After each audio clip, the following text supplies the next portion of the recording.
Assalamualaikum warahmatullahi wabarakatuh. Pada hari ini saya akan mempresentasikan materi geografi ekonomi industri yang mengusung tema aglomerasi ruang industri.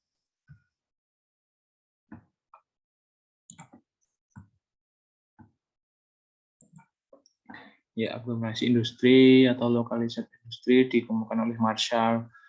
Itu terbentuknya ketika sebuah industri memilih lokasi untuk kegiatan produksinya yang memungkinkan dapat berlangsung dalam jangka panjang, sehingga masyarakat dapat memperoleh keuntungan apabila mengikuti tindakan mendirikan usaha di dekat lokasi tersebut. Intensifikasi hubungan antara kejumlah perusahaan di wilayah yang sama menghasilkan keuntungan kolektif yang disebut istilah ekonomi aglomerasi. Aglomerasi sendiri yaitu menggambarkan aktivitas ekonomi terkonsentrasi secara spasial. Secara tradisional dipahami sebagai hasil penghematan ekonomi yang dimungkinkan melalui pengurangan biaya rata-rata produksi karena kedekatan spasial. Penghematan tersebut disebut skala ekonomi eksternal. Ya, penghematan aglomerasi industri dilakukan untuk melakukan penghematan ekonomi di mana untuk menciptakan keuntungan. Skala ekonomi eksternal dapat dibagi menjadi dua, yaitu eksternalitas adalah biaya negatif yang menyebabkan disekonomi aglomerasi dan manfaat positif menyebabkan ekonomi aglomerasi. Contoh eksternalitas negatif yaitu polusi udara oleh pabrik, di mana hal itu dapat membuat pabrik mengeluarkan pembiayaan lebih sehingga penghematan tersebut tidak dapat dilakukan. Yang kedua, contoh eksternalitas positif yaitu input faktor, contohnya tenaga kerja ahli dan murah yang memungkinkan biaya rekrutmen. Dengan hal tersebut, pabrik dapat menghemat pembiayaan yang dapat dikeluarkan. Yang kedua, pemilihan lokasi industri.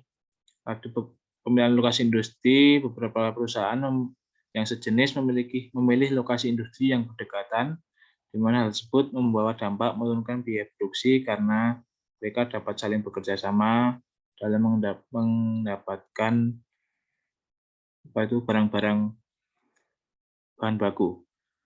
Penghematan biaya melalui aglomerasi dapat diperoleh melalui faktor terjalin hubungan pertukaran antar perusahaan yang berada dalam siklus produksi yang sama, tersedianya pasar tenaga kerja yang terdiferensiasi, terdapat pasar outlet yang lebih besar untuk produk, dimungkinkannya penggunaan bersama infrastruktur seperti jalan kereta api dan teknologi produksi. 5. Terbentuknya suasana industri tertentu di suatu area. Yang keenam, reputasi produk yang diperoleh dari konsentrasi industri tertentu. Contoh, Batik Lawean yang terkonsentrasi di Kampung Batik Lawean, Surakarta. Yang ketiga, jenis aglomerasi. Aglomerasi ekonomi terbagi menjadi dua, yaitu aglomerasi ekonomi urbanisasi dan aglomerasi ekonomi lokalisasi. Aglomerasi ekonomi urbanisasi yaitu mengacu pada keuntungan perusahaan karena berada di daerah perkotaan yang besar, pasar yang besar, dan heterogen. Contohnya adalah Jakarta, Bogor, Depok, Tangerang, Bekasi. Aglomerasi ekonomi lokalisasi yang sering dikaji oleh para geograf yang mengacu pada manfaat yang berdampak pada sektor industri tertentu saja yang mengarah pada kawasan industri sejenis.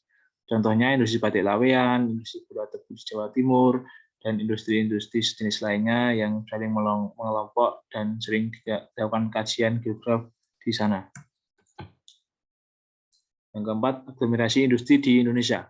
Di Indonesia, aglomerasi industri dimulai di masa penjajahan Belanda, di mana pada saat terjadinya revolusi industri, Belanda membawa teknologi mesin uap ke Indonesia, terutama di Pulau Jawa, di Jawa Timur khususnya, di mana teknologi tersebut dapat menggerakkan industri penggilingan tebu dengan skala yang besar dan terbesar di Pulau Jawa saat itu. Dan lambat laun, dengan adanya aglomerasi industri yang sudah terjadi karena revolusi industri di Jawa Timur dan adanya pelabuhan di kota Surabaya sebagai tempat masuknya barang pergi dan ke Pulau Jawa, mendorong pertumbuhan industri di sekitar Jawa Timur menjadi lebih pesat dan memicu tumbuhnya industri penunjangnya dan semakin maju sampai saat ini di mana Jawa Timur lebih pesat dibanding bagian wilayah Indonesia dalam hal industrinya. Yang kedua, gula kutub konsentrasi industri di Pulau Jawa. Kuncoro 2002 menjelaskan di akhir abad 20 di Indonesia, Pulau Jawa memiliki konsentrasi industri yang membentuk pola dua kutub, yaitu ujung barat di Jabodetabek dan ujung timur di Surabaya. Terciptanya aglomerasi industri di sekitar dua kutub tersebut karena di Jabodetabek sendiri merupakan kawasan khusus ibu kota dan sekitarnya yang lambat laun menjadi industri yang semakin berkembang, dan di ujung timur Surabaya yang dijelaskan dari tadi merupakan industri lama dan sampai saat ini masih berkembang. Kemudian di awal abad 21, Sulastri di tahun 2003 mengungkapkan terkonsentrasinya industri di lokasi tertentu di Pulau Jawa dan Pulau Sumatera. Di sini di Indonesia lokasi konsentrasi industri hanya yang cukup maju dan pesat hanya di Pulau Jawa dan Pulau Sumatera saja, sehingga aglomerasi yang terus meningkat di satu wilayah tersebut menimbulkan kesenjangan bangunan antar wilayah menjadi semakin melebar. Yang terakhir, yang selanjutnya sentralisasi lokasi industri. Ada faktor penyebab desentralisasi lokasi industri, yaitu penempatan energi listrik. Dengan adanya listrik, tidak perlu menempatkan lokasi industri di dekat sumber energi, batu bara, kincir air, dan lain-lain. Karena dengan adanya listrik, sumber energi dapat diperoleh bermil jauhnya, tidak perlu harus berada di sumber energi terdekat.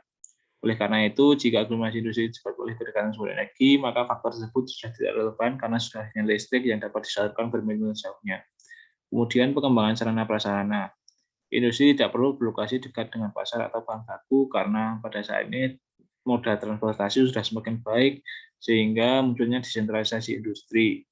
Kemudian yang ketiga, biaya lebih tinggi di pusat industri yang lama. Yang itu kita tahu bahwa ketika adanya satu pusat industri, maka lambat laun akan semakin berkembang dan meningkatkan biaya sewa dan pajak yang tinggi di pusat industri tersebut dan menyebabkan biaya hidup akan naik karena adanya biaya sewa dan pajak yang tinggi dan mengharuskan membayar upah yang tinggi pula pada pekerja, sehingga investor lebih memilih lokasi lain yang lebih menghemat biaya, seperti ketika para investor di Jawa Barat berpindah ke Jawa Tengah, yang mana Jawa Tengah memiliki UMR yang lebih rendah daripada Jawa Barat. Yang terakhir, kesenjangan wilayah dan aglomerasi buatan. Wilayah daerah yang tertinggal dapat menempuh kebijakan yang mampu membuat pembentukan proses aglomerasi buatan dengan cara kebijakan daerah. Konsep kebijakan daerah mengambil dua bentuk, yaitu intervensi tidak langsung seperti melalui upaya negara, bekerjasama dengan investor swasta, industri swasta maksudnya, dan pembuatan infrastruktur untuk meningkat pertumbuhan industri sehingga para investor dapat datang dan mengembangkan industrinya di daerah tersebut dan daerah tersebut dapat berkembang dan tidak tertinggal. Yang kedua, intervensi langsung, yang mana di sini terjadi ketika akhir Perang Dunia Kedua yang dilakukan oleh para negara-negara maju saat ini, di mana mereka akan langsung mengutus pelaku industri swasta untuk mengembangkan suatu industri di suatu lokasi sehingga dapat maju dan berkembang pesat. Mungkin cukup sekian presentasi yang dapat saya sampaikan. Kurang lebih saya mohon maaf. Assalamualaikum warahmatullahi wabarakatuh.